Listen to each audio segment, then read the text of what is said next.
Jesus.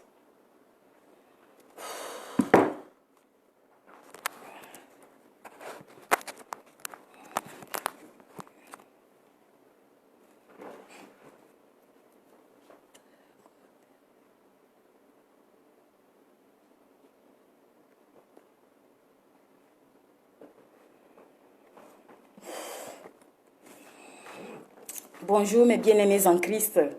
Je vous salue tous dans l'amour et la grâce de l'Éternel des armées. Mon thème de cet après-midi, je veux parler de Ruth. Qui est Ruth?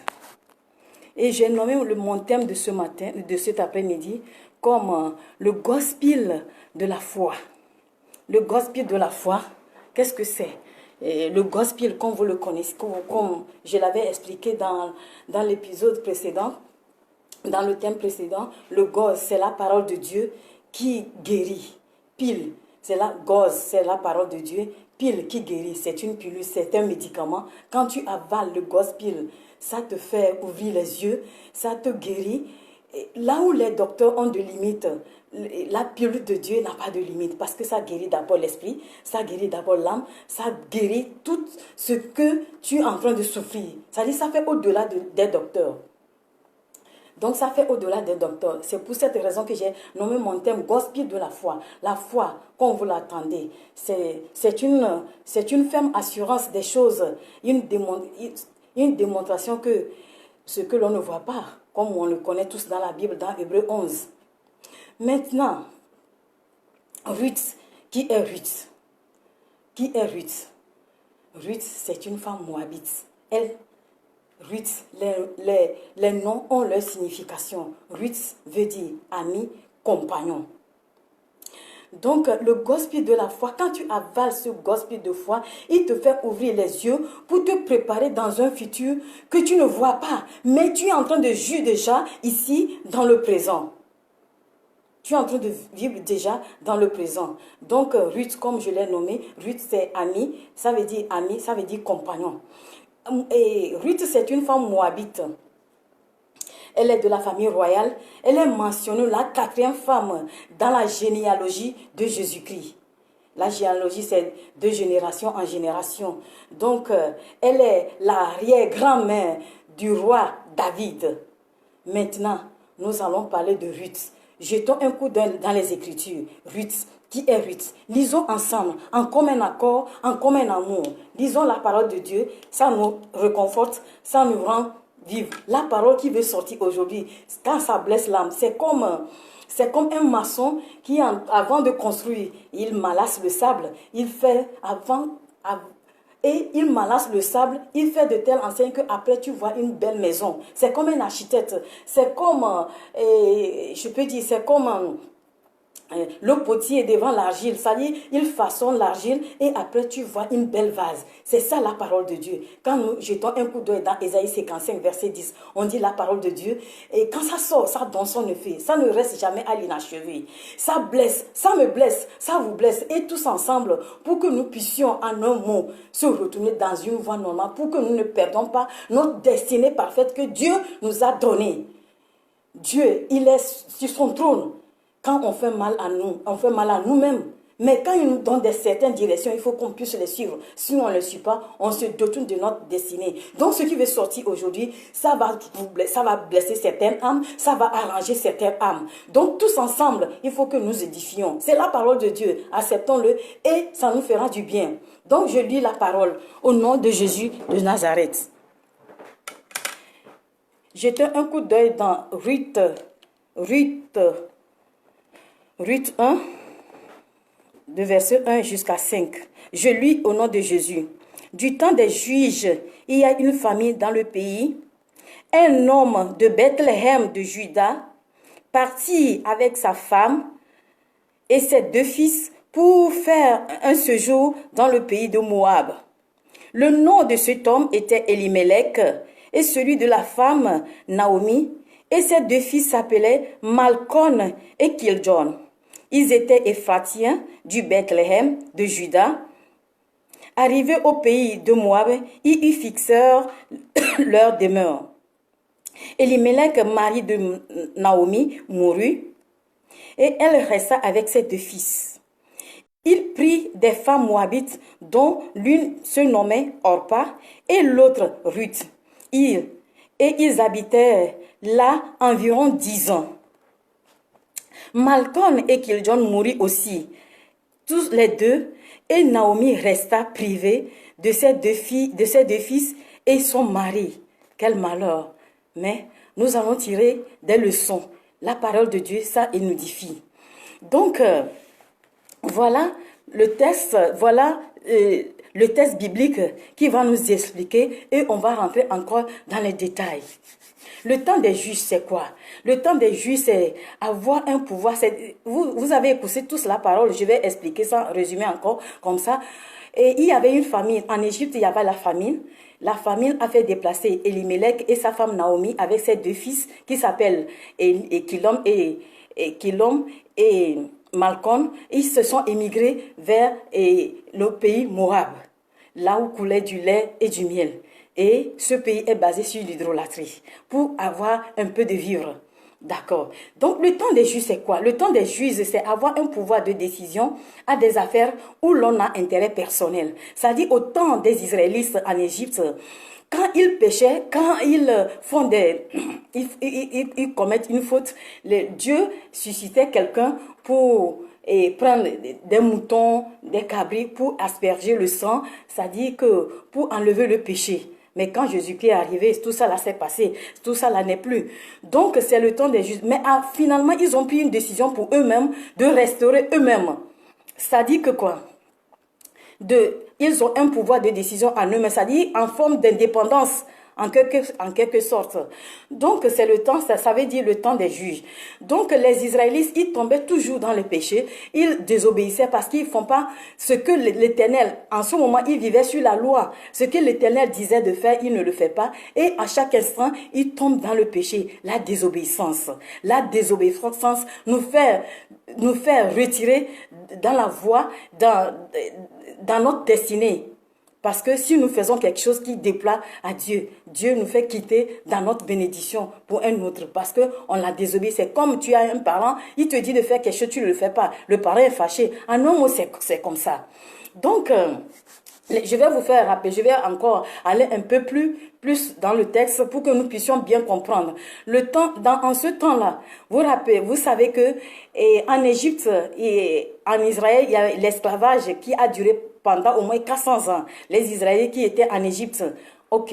Donc, après leur libération dans la main de Pharaon, leur libération dans la main de Pharaon, ils sont immigrés à Canaan, c'est-à-dire pour la conquête de Canaan. Donc, pour conquérir un pays, ça n'était pas facile pour eux. Donc, ils ont décidé comme ça. Ils ont fait la guerre aux Amoréens parce qu'à Canaan, ils vivaient aussi les Gigadis, les Amoréens, les Cananéens, tout ça là vivait ensemble. Donc, ils ont fait la guerre avec les Amoréens pour pouvoir conquérir le pays. Et ils ont vaincu la guerre.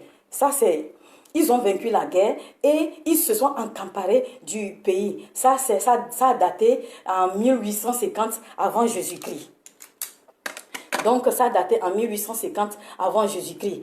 Donc, quand ils ont fait la guerre avec les Amoréens, ils ont vaincu la guerre. Mais quant aux Moabites, ils ont résisté la guerre parce que c'est des gens qui sont basés sur l'hydrolatrie. Donc, le pays a été divisé en 3 grandes parties. Il y a les Ruben, il y a Gad, il y a Manassé. Donc, quand le pays est divisé, les Moabites ont résisté. Ils n'ont pas permis que les Israéliens puissent pénétrer. Donc, ils sont résistés. C'est là où coulait du miel et du lait. Oh God, qu'est-ce qui se passe? C'est là où coulait du lait et du miel. Donc,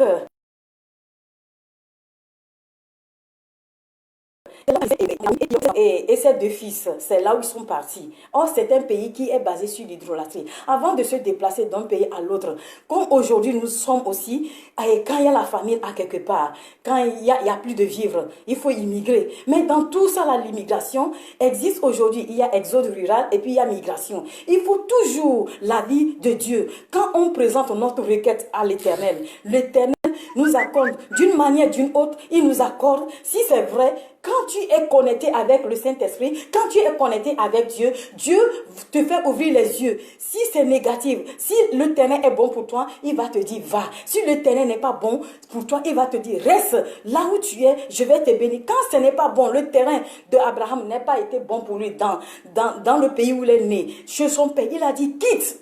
Je vais te bénir. Donc, il a donné une direction de quitter. Et c'est par rapport à cette direction que Abraham, il a quitté la terre de son père et il s'est immigré et il a eu une bénédiction. C'est ça. Donc, dans tout ça là, dans toute l'immigration, il faut qu'on demande la vie de Dieu. Donc, ce qui est arrivé à Naomi et Kilom et Elimelech, aujourd'hui, ça nous arrive. Vous voyez, ça nous arrive. Personne n'est immigré, personne n'est épargné. Donc, ils se sont immigrés et voilà, le malheur les a trouvés. Donc, nous aussi, nous les Africains aussi, c'est ce que nous sommes en train de faire dans nos jours d'aujourd'hui. On émigre vers l'Europe sans demander l'avis de Dieu Tout-Puissant, si c'est vraiment cette terre va nous bénir ou pas. Et on a les conséquences. La désobéissance envoie toujours les conséquences d'une manière ou d'une autre. Mais avant que nous, les Africains, nous émigrons vers l'Europe Occident, les premières personnes à immigrer, c'est les Blancs, c'est les Occidentaux. Et aussi, s'ils avaient vraiment demandé l'avis de l'Éternel des armées, j'ose croire que la façon dont ils ont fait de l'Afrique Eldorado, parce que pour se déplacer dans un pays à l'autre, où tu as fui la guerre, tu te retrouves dans un pays de la paix, où tu n'as pas de vivre chez toi, tu te retrouves là où il y a de vivre, ou d'une manière ou autre, quelque chose te manque et tu es parti retrouver cette chose-là. Donc, les Blancs, les Occidentaux, à l'époque, ils étaient dépourvus de tout. Seulement que le foie, comment ils vont faire pour vivre? Donc, ils ont préféré dépouiller l'Afrique. En faisant quoi? En arrivant en Afrique, ils ont dépouillé, ils ont fait de l'Afrique Eldorado. Ils ont partagé l'Afrique comme un gâteau avant qu'ils puissent vivre. Parce que l'Europe vit de l'Afrique. Même, ce n'est pas été vu, mais présentement encore, il vit de l'Afrique. L'Europe vit de l'Afrique. Sans l'Afrique, l'Europe n'est rien. À moins que tu ne comprends pas ce que c'est que la vie. Donc, ce qui était passé dans le temps jadis se passe encore aujourd'hui de nos jours. Oui, c'est pour cette raison que je dis que la parole de Dieu, ça blesse. Mais ça nous réconforte, ça nous donne des directions à suivre pour que nous puissions tous ensemble gagner le royaume de Dieu. Donc, toi, un immigré qui est assis dans un pays de l'autre, en cherchant la paix ou de l'argent. Et toi aussi, l'autochtone qui est là, et tu blasphèmes cet immigré parce qu'il n'a rien. Tu le manipules comme tu veux. Le bâtiment qui est en train de pleurer, ce n'est pas donné à un bâtiment de pleurer gratuitement parce qu'il ne voit pas, parce qu'il n'a rien à manger, parce qu'il y a quelque chose qu'il a besoin. C'est pourquoi il crie. Mais il ne faut pas blasphémer, il ne faut pas blâmer le peuple, l'immigré ou bien celui qui est à côté de toi. Parce que le monde tourne. Aujourd'hui, c'est pour toi, demain, c'est pour l'autre. Et de nos jours d'aujourd'hui, quand on immigre d'un pays à l'autre, il y a les conséquences. Aujourd'hui, l'Afrique pleure pour ses vaillants, pour ses docteurs, pour ses architectes qui sont versés dans la mer. Les conséquences de la désobéissance. Quand Dieu nous donne une direction à suivre, suivons-le. L'obéissance vaut mieux que le sacrifice.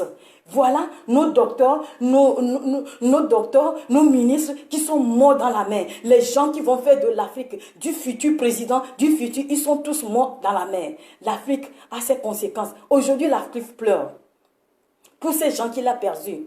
L'Europe aussi se plaint. Oui, hein? L'Europe aussi se plaint. Parce que quoi? Parce qu'ils sont envahis des Africains. Sachant que les premières personnes, ce sont eux. Ce qui se passe dans le temps jadis se passe aujourd'hui. L'Europe se plaint parce qu'il a été envahi. Tout ce qu'on sème dans le passé, ça va nous retourner. Ça va nous retourner dans le présent. Ça va nous retourner dans le futur. Parce qu'il n'est pas bon de faire mal à quelqu'un. Quand j'ose croire que si les Blancs là, si les Occidentaux là, avant la pénétration en Afrique, ils avaient quand même la Bible pour évangéliser. mais sachant, en faisant autre chose derrière. S'ils avaient vraiment, dans leur conscience pure, demandé la vie de l'Éternel, Dieu Tout-Puissant, qui est amour, qui est créé sur l'amour, j'ose croire qu'il ne va pas leur dire que quand vous allez rentrer en Afrique, il faut diviser l'Afrique. Il faut mettre 2 heures en Afrique avant de retirer les biens, de l'or, du diamant, tout ça là. J'ose croire que Dieu qui est bâti sur l'amour leur dira quelque chose de meilleur. Et ensemble, aujourd'hui, nous allons faire une chose. Il n'y a pas de blanc, il n'y a pas de vert, il n'y a pas de jaune. Nous sommes tous les enfants d'Abraham. Et ensemble, nous allons construire un avenir meilleur. Mais si nous détournons de la voie de l'Éternel, de la voie nous faisons des choses qui déploient à Dieu. Et la désobéissance arrive. C'est les conséquences qui reviennent à nous-mêmes. Ce n'est pas à Dieu qui est sur son trône. Nous faisons mal à nous-mêmes. Donc, les Blancs, ils se sont accaparés de l'Afrique. Ils ont fait de ce qu'ils veulent. Donc, c'est ça, quand Elimelech et sa femme Naomi se sont émigrés, malheureusement, eux, ils n'ont pas eu une bénédiction sur cette terre parce qu'ils n'ont pas demandé la vie de l'Éternel. Et elle a perdu son mari premièrement. Après, il a perdu Malcolm et Kilon. Mais les deux fils, Malcolm et Kilon, se sont mariés aux femmes moabites. Les Moabites, qui sont les Moabites? Les Moabites, c'est des Idomites. En fait, je vais expliquer comme ça pour que nous tous, nous puissions ensemble détecter ce qui est écrit dans l'Écriture. Moabites, vous vous rappelez la destruction de Sodome et Gomorrhe. Parce que quoi? Parce qu'il y avait de l'homosexuel, parce qu'il y avait lesbique, il y avait l'infidélité, il y avait toutes sortes de choses qui déployaient à Dieu. Et Dieu a eu un regard sur son fils. Et Abraham, pour détruire, il a averti son serviteur. À chaque instant, les serviteurs de Dieu sont avertis. Dans n'importe quelle situation, parce que Dieu ne peut pas descendre. Aujourd'hui, il vient comme ça, même dans le temps jadis, il vient comme ça en personne pour nous dire, il va passer dans le canal de l'autre, il va passer dans le corps de l'autre. Les gens qui sont attachés à lui, il les fait connaître sa décision, son opinion. Donc, il veut détruire Sodome et Gomorrhe. Et Abraham s'est intervenu pour son neveu Lot qui habitait Sodome et Gomorrhe. Lot est échappé avec sa famille en prenant ses 2 filles et sa femme en fuyant dans le pays avant la destruction de Sodome et Gomorrhe. Mais encore là, une autre désobéissance parce que la femme de Lot n'a pas su respecter la voie de Dieu parce que on lui a donné 2 directions que quand le pays serait détruit avec du feu, quand vous partez dans le pays, ne retournez pas en arrière. Mais la femme, avec la curiosité, elle s'est tournée et elle est devenue de statue du sel. Mais Lot, dans sa main, il a pris ses 2 filles et ils se sont immigrés vers l'Orient. Je suis en train d'expliquer Moab. Donc, dans l'Orient, maintenant, ils ont siégé là-bas. Et Lot a eu enfant dans la fécondation, l'enfant avec sa propre fille. C'est le fruit d'insectes. C'est pourquoi je dis les Moab. Moab veut dire fruit d'insectes. Le fruit qui a été tiré du père et d'une fille et a donné un fils. Ton papa, par exemple, a fait l'amour avec sa fille, sa première fille. Et dans ça est tiré un fils. Donc, on l'appelle Moab. Donc, ce qui veut dire, c'est ça le nom vient de Moab. Et les Moabites sont des Idomites. Des Idomites, quand je vais référer encore, vous connaissez l'histoire d'Ésaü et Jacob. Ésaü, c'est un rouquin. Un rouquin qui s'émigre vers l'Orient. Le climat, avec le changement de climat, scientifiquement devient blanc. Donc, les Idomites, c'est des blancs. C'est là où il y a la création des homosexuels. C'est là où il y a la création de lesbiques. C'est là où il y a des choses qui déploient aux yeux de l'Éternel. L'Éternel n'aime pas l'idolâtrie. L'Éternel n'aime pas homosexuel. C'est quelque chose qui ruine le cœur de l'Éternel. Mais toujours, ce qu'on nous dit de faire, on n'arrive pas à le faire. Ce qu'on nous dit de faire pas, c'est ce que nous faisons. La chair charnelle. La chair charnelle. Donc, ça a déplu aux yeux de Dieu. Et Dieu a détruit ce pays. A détruit ce Sodome et Gomorrhe. Et maintenant encore, là, une autre désobéissance a créé encore autre chose dans ce pays-là.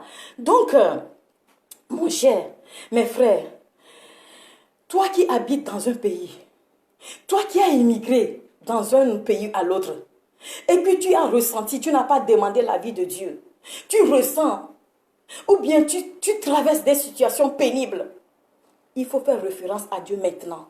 Il faut t'engenouiller maintenant. Il faut présenter tes requêtes. Demande-lui pardon. Que tu ne l'as pas présenté ses excuses avant de venir. Il va te faire ouvrir une autre porte. Parce que Dieu, c'est le sondeur des cœurs des reins. Dieu est capable de tout changer. Si tu es découragé comme la maman Naomi est découragée, mais il n'a pas resté là où elle est tombée. Mais présente ton sort à l'Éternel. Présente ton sort à l'Éternel. Il te fera des élites.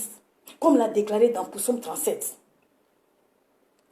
Donc, le découragement, tu ne peux pas prendre ton découragement pour siéger là-bas. Représente, recommence tout de nouveau. Car Dieu est capable de tout faire dans ta vie. S'il a soufflé sur les ossements desséchés et les ossements, ils ont repris la vie, je ne sais pas pourquoi toi, un émigré, il ne peut pas souffler sur toi qui vis maintenant.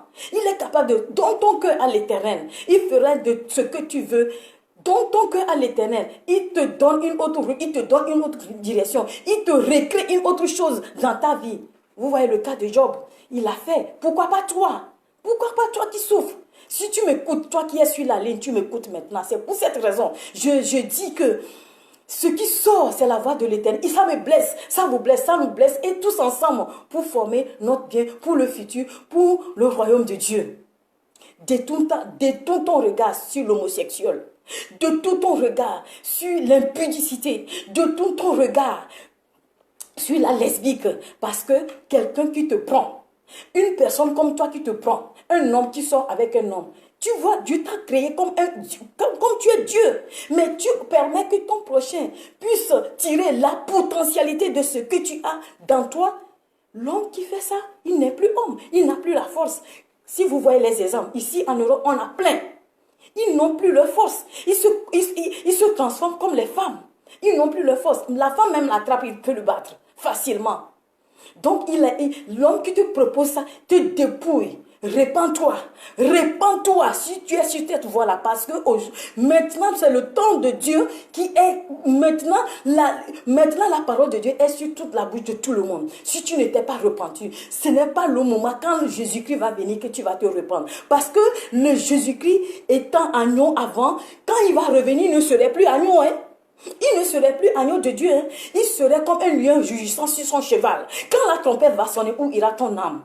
C'est aujourd'hui tu vas prendre cette parole-là pour ta ceinture de cuirasse, pour que tu puisses te détacher du péché. Nous crions bénédiction, bénédiction. Oui, tu es né déjà, tu es béni.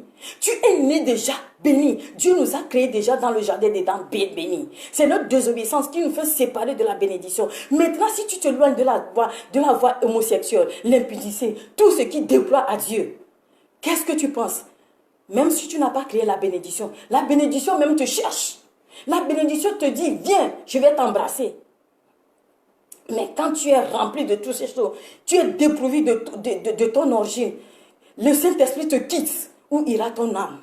Où ira ton âme? Répands-toi ma soeur, répands-toi mon frère. Ça ne va pas te donner. Aujourd'hui, peut-être que tu es en train de jouir de l'argent que cette riche femme-là t'a proposé pour te faire sortir, pour te faire des choses qui se déploient aux yeux de l'Éternel. Mais dans le monde à venir, où ira ton âme? L'enfer existe, hein? L'enfer existe. On pense que l'enfer n'existe pas. L'enfer existe. Le paradis aussi existe. Même si nous voyons dans nos vies d'aujourd'hui, l'enfer existe encore. Et le paradis aussi existe encore. Et le paradis aussi existe encore. Père éternel, créateur de tout l'univers, détournons nos regards pour tout ce qui te déplaît au nom de Jésus-Christ de Nazareth. Retourne nos regards parce que c'est l'Esprit, nous avons besoin de ton Esprit Saint. Parce que nous ne sommes pas faits pour nous-mêmes. Nous sommes faits pour l'Esprit Saint. Que l'Esprit nous guide, que l'Esprit nous remplisse pour que nous puissions nous détourner la voie de ce qui est de négativité, de l'obscurité, ce qui n'est pas digne de toi. Toi, un diaspora qui est en train de traverser cette situation, quitte. C'est pas toi du péché. Dieu a dit, j'aime le pécheur, mais je hais le péché. Dieu t'aime. Dieu t'aime tel que tu es. Mais le péché qu'il est en train de faire, c'est ça, il n'a pas aimé. Donc si tu détournes la voie de ça, Dieu va t'embrasser. L'Esprit Saint va t'embrasser. La bénédiction que tu cherches va t'embrasser. Parce que tu es né, tu es béni déjà. Un enfant, une petite fille, ne peut pas aujourd'hui dire que je vais avoir de ça, je vais avoir ça. Quand le moment arrive, Dieu omnipotent, omniscient, la bénédiction, le ciel va sortir. La bénédiction va te trouver. Au nom de Jésus-Christ de Nazareth. La vie qui s'était passée dans le temps jadis se passe encore aujourd'hui. Qu'Ilom, Naomi, Naomi n'était pas découragée. Malgré qu'il a perdu ses 2 enfants, Qu'Ilom et son mari, il n'est pas découragé. Il n'est pas découragé. Donc, maman Naomi a décidé de rentrer dans son pays natal pour reprendre la vie, recommencer tout de zéro. Elle n'est pas découragée. Le découragement envoie la chute d'une personne. Quand tu es déjà découragé, ça envoie ta chute. Donc, reprends là où tu es. Je ne sais pas ce que tu es en train de traverser. Je ne sais pas ce que tu es en train de manipuler. Mais il faut que la voix de l'Éternel te dise de quitter sur cette route que tu es en train de traverser. Parce que ça ne va pas t'envoyer dans le royaume des cieux. Repentons-nous. Repentons-nous. L'enfer existe. Le paradis existe. L'immigration datait des temps en 1800. Déjà, le texte que je suis déjà en 1850, avant Jésus-Christ, même Jésus-Christ même a eu des migrations. Oui, aujourd'hui on nous insulte, les Noirs sont remplis en Europe, l'Europe a rentré, l'Afrique souffre, l'Europe aussi souffre, l'Europe aussi se plaint parce qu'il a envahi et les Africains les ont envahis.